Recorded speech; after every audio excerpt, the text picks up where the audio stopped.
Bonsoir et bienvenue dans ce nouvel épisode d'un 2, 3 BD chez les libraires.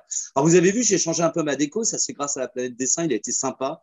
Il m'a filé 2 autres PLV pour changer un peu la déco. Et aujourd'hui, je vous propose qu'on retrouve une librairie parisienne qu'on ne connaît pas, une librairie dans le 17e, rue de Lévis. Et puis ils sont nombreux en plus. Salut Noël, salut Raphaël, salut Sarah. Vous allez bien? Salut, bienvenue. Eh Ça ben, va et donc, toi? quelle équipe! La fine équipe du 17.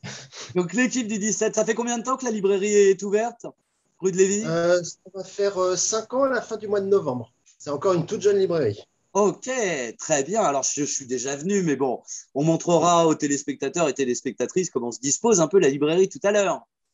Alors, Ouais. Noël, je vais te demander le premier coup de cœur de la librairie Bulle de Salon, rue de Lévis. Allez, Alors en fait, montre-moi ça. nous, j'avoue qu'on a une grosse passion pour le manga, que ce soit nous et puis que ce soit nos habitués. Donc moi, ça va être un gros blockbuster des éditions Kazé qui est sorti tout récemment, qui a même eu carrément une devanture, ce qui est assez rare, sur l'un des bâtiments de la BNF. Donc il y avait ce visuel-là sur une des tours, c'est quand même pas rien. C'est Kaiju 8. En fait, les kaiju, ce sont ces monstres japonais gigantesques à la Godzilla qu'on voit dans certains de leurs films catastrophes et qui ont été popularisés chez nous par le film Pacific Rim, entre autres. Et en fait, ça raconte un aspect de ces créatures qu'on n'imaginait pas, à savoir que quand elles sont abattues ou terrassées dans un combat, qui s'occupe de nettoyer ces carcasses gigantesques, longues de parfois plusieurs centaines de mètres. Et le personnage principal, c'est un de ces petits nettoyeurs qui doit donc composer avec les viscères, les ongles, les os à recycler, faire disparaître ça le plus vite possible. Ah ouais, Et ça qui doit un être jour, sympa. malheureusement, il y a beaucoup, beaucoup d'humour. Et en fait, victime d'une espèce de moustique un peu étrange, une nuit, il va devenir une version miniature de ces créatures, ce qui va compliquer ses projets parce que lui, il espérait passer de nettoyeur à exécuteur et intégrer donc les fameuses équipes de terrasseurs de kaiju.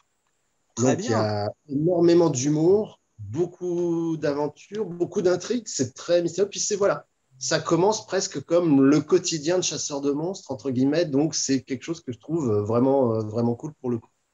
Alors, comme d'habitude, les BD sont offerts par JLM Assurance BD, mais il faut une petite question, hein. Il faut répondre par mail, envoyer la bonne réponse, et puis à partir de samedi, venir récupérer l'album à Bulle de Salon. Alors, Noël, quelle est la petite question que tu as trouvée?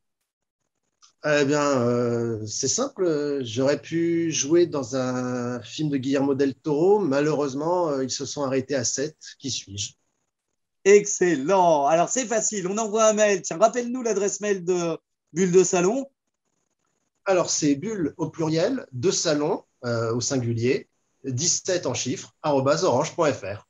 Et ben voilà, on répond à la bonne question par mail, et puis on vient récupérer l'album offert à la librairie samedi. Super. Allez, deuxième coup de cœur, on enchaîne. Sarah, tu te lances? On lève ton masque. Allez, c'est parti, Sarah. Salut. Bonjour. Alors du coup, moi je vous présenterai un manga qui date déjà depuis début d'année dernière quand même.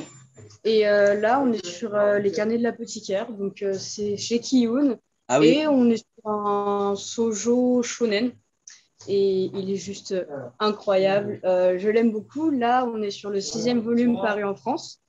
Et en fait, c'est l'histoire d'une jeune apothicaire qui s'appelle Mao Mao. Et on est dans le Japon de l'époque. Il y a des quartiers. Donc, il y a la royauté, il y a le quartier des plaisirs. Il y a énormément de choses qui se construisent. Et en fait, cette jeune fille se fait enlever et se retrouve dans le quartier impérial, donc là où il y a toute la bourgeoisie de l'époque. Et dans ce quartier, il y a un gros fléau, c'est que tous les nourrissons meurent à la naissance. Personne ne comprend parce que c'est des potentiels héritiers du roi. Et c'est la panique totale, on ne comprend pas ce qui se passe, jusqu'à l'arrivée non volontaire de cette jeune fille qui, en fait, va comprendre pourquoi ces bébés meurent. Et à partir de ce moment-là, elle va passer de simple servante à enquêtrice, médecin. Et du coup, on joue sur le côté amourette parce que y a un charmant et beau garçon qui arrive. Mais on a ce côté d'enquête qui est juste Waouh, incroyable. Et j'aime beaucoup. J'avais des a priori dessus. Et en fin de compte, voilà, grosse surprise. Et en plus de ça, il y aura une adaptation animée qui va sortir. Et c'est chouette. Donc, je recommande Super. à ton... Donc, pour venir découvrir cette série, il me faut une petite question pour faire gagner l'album avec JLM Assurance BD. Alors, ma question, c'est pour ce magnifique manga, quelle récompense a-t-il reçu? Très bien, ça c'est facile. Un petit coup sur Internet et hop, on trouve. Eh bien, Sarah, je te remercie pour ce deuxième coup de cœur. Donc, il suffit d'envoyer un mail à la librairie et puis de venir gagner le coup de cœur à partir de samedi. Allez, je prends Raphaël pour finir avec un troisième coup de cœur. Hello, hello. Hop, hello. Salut Raphaël. Alors, qu'est-ce qu'il nous présente pour finir? Alors, moi ce soir, je vais faire plutôt dans la jeunesse et je vais vous présenter ce magnifique album qui est Détective Rollmops, qui là pour le coup est une réédition. À la base, il était sorti en format très très grand et plutôt souple, et là ils l'ont refait en format un peu plus rigide, donc du coup vachement plus accessible. Et comme vous pouvez le voir, en plus c'est des couleurs complètement dingues. Il y a un processus justement d'impression qui est très particulier, qui fera un petit peu partie de la question. Et en fait, ce qui est absolument génial avec cette bande dessinée, c'est que c'est 11 énigmes à résoudre, mais à chaque fois de façon différente. C'est-à-dire que, par exemple, à un moment, il va falloir lire les cases dans un certain sens et les remettre dans le bon ordre pour comprendre l'histoire. Parfois, il va falloir plier la feuille pour avoir les bonnes ramifications d'une case à l'autre. Et c'est plein de manières ludiques à chaque fois comme ça différentes. Comme par exemple, là aussi, vraiment façon un petit peu jeu de loi. Il y a carrément un jeu qu'on peut faire dedans pour résoudre des énigmes. Et c'est vraiment super bien fait. Donc ça, moi, ça fait partie de mes coups de cœur et c'est vraiment super BD jeunesse à avoir. Ah ouais, ça a l'air très drôle. Ça a été édité chez qui? Et ça, pour le coup, ça a été édité chez Uchi Gucci. Ah ouais, ok. Ah ouais, ils font des beaux livres aussi, des livres sympas.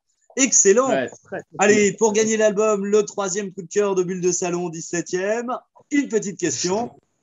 Et alors, justement, la question, comment a été réalisé, avec quelle technique d'impression a été réalisé cet album?